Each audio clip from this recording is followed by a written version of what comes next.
All right, so now we've got the Spittin Chiclets coming out speaking about the Allmark situation. We've had the O-Dog, we've had pretty much everyone online, on Twitter, everywhere, talking about Allmark. This week, he missed that game. He was too tired to play in the biggest game of the season. Then he follows it up with an absolute stinker right off the bat in Florida. So here's what we got. The Spittin Chiclets are not on YouTube anymore. If you have Netflix, you can get it on that. But I'm playing their audio from Spotify. Highly recommend you should watch this video, this podcast. But here's what we got for Allmark. And I don't agree with a lot of the things they say on Spittin Chiclets, but I do agree with this whole take, and especially coming from other players who really understand way more than me about being the player. I I tend to listen with this, and I think they've hit it right on the head with this. Well, there's a guy that is not always on call, and he's in Ottawa. And this is the Linus Ullmark story. And this is just bizarre. I tweeted about this last night. I was on the plane, and we forgot to mention on the show that we recorded on Sunday that Saturday night, big game. I mean, every game right now for Ottawa is a playoff game. Down to 9 games left at this game. Decides he can't play. We didn't talk about this? We didn't talk about that. We actually put this one on ice because we didn't know how it was going to shake out, and yeah. I'm kind of glad we did. Surprise. So he decides he's not able to play. All right. Then the news breaks, and Ottawa fans, I think they're sick and tired of it. And listen, they've had enough. I'm not sitting here and saying mental health is not real at all. Absolutely. I can't imagine what this guy's gone through. I feel for him. It's brutal, and there's been people in my family who've struggled with depression, and it's a horrible thing to have to battle that stuff, right? But at some point here, you're making big dough. You're the guy that the team needs right now. They need you most. You got to be willing to play hockey right now. You just got to be willing to. If you're making $8 million a year, you don't really get that in many jobs in the world. If you're an $8 million doctor, you have to go into work and do your job. You're not taking time off. If you're a CEO of a company, the company's still moving on day to day. You can have time here and there, but I mean, you got to be pretty reliable in these jobs. The more money you make, the higher stakes.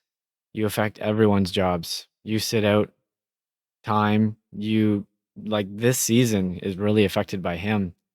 And there's going to be people fired from it. There's going to be different, whether it's coaching staff or managers or people in behind the scenes or even players who they're like, well, we had a losing season. We have to change something.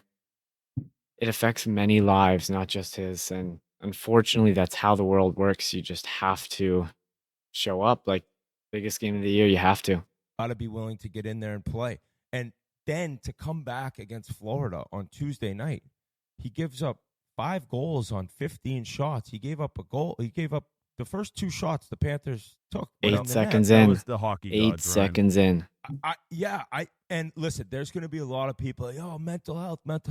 I'm not denying the fact that it can be an enormous struggle for guys. But sure. Fuck me, boys. Like, this is a team that is relying on you. You have your family in the locker room. Well, and he already got it. And it's not game 37. And they didn't even, Travis Green specifically said he was tired. He didn't even say mental health. I mean, they had multiple days off. Like, played 2 days later. You're in a playoff battle right now. And you're right. He got the break already. And now it's like, how? And the fans, and I don't blame the fans, like, they're disgusted. They're like, this is an absolute joke. All we've needed is a few saves. And then Ullmark found his game a little bit, and then something else comes up, and you're sitting there pretty much not asking out, but saying, I can't go. Like, I've been in a locker room. You guys have as well. Judge me all you want. If you got a guy that your team needs, be tough, and you find out before the puck drop that he's like, no, I can't play, it is deflating. You'd be and for sure deflated. It's really hard to deal with as a teammate because we're all laying it out on the line for you.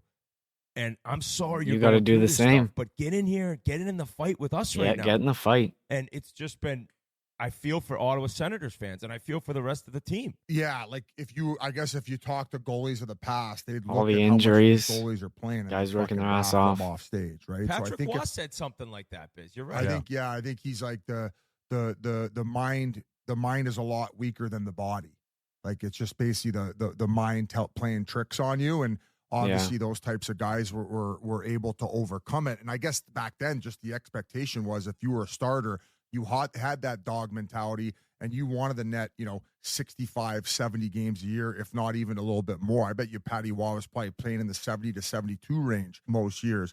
And the thing that I guess was most surprising is he did get that break, and then he didn't play in the Olympics. So then he had another like basically 3-4 weeks Get off half the year there. off. And then if you look at the schedule that led up to this game, March 31st, like there was only one situation. Like I'll start in March 3rd when things kicked back. Or he played like February 2nd, right before the Olympic break.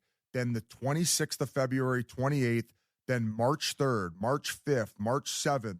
March 11th, the 14th, and the 15th he played. So that was the only back-to-back There's one back-to-back that he's played since coming back from the Olympics. And every other time he's gotten either 2, if multiple not days 3, off. and in some cases 4 days off to play a game. And boys, they've been down a couple D-men too, and you got their D-men basically going 4 to 5 guys playing, 25 to 30 minutes a night. So Cleven's like their 5th or 6th defenseman entering the season. He's playing like 16 minutes a night. He's played 28 minutes as a 6'4" guy who's like 225 pounds. 28 minutes. And he's playing in a back-to-back. He's playing every game. Or finishing checks, getting hit in every shift. And like if you watch your goalie do that, wow, that's really hard to deal with. Like you understand there's some issues, but wow, that's tough. It's hard in that situation to not be like, buddy, like what is going on here? And unless there's something we don't know, where maybe he had a tweaked groin, Maybe I think maybe an injury, but they would the have team would have probably came said out it. and said something and protect him a little bit more. But I would imagine that it's probably frustration from the coaching staff just being like, yeah, well, he needs a little bit of rest, and that's where we're at. Travis Green's not going out there trying to like.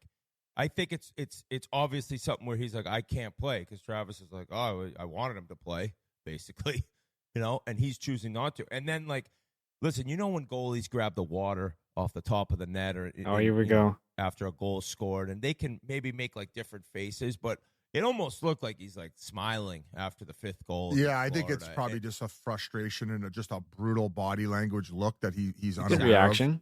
Exactly. It could just be nothing. Maybe like, but it is a tough like look. It though. goes back to the mental health stuff. Like you hope the guy's all right. I know it's been a year from hell for him personally, and he probably wants just this thing over with. But when you sign an $8.5 million extension with for it, 4 unfortunately. years, and you're being paid like you're that guy, and if you go back to when he was with Boston, man, those guys are splitting the net, right? So they're not used to playing the 60 games. You even look at Swayman this year. I think Swayman he's only played 40 games hit this the year. He's 50 not even game playing mark. 60. So he's probably going to end up with 55 games max. So if that's the expectation of these new school goalies, then that's it. But I mean, That's Jesus tough. Christ, man.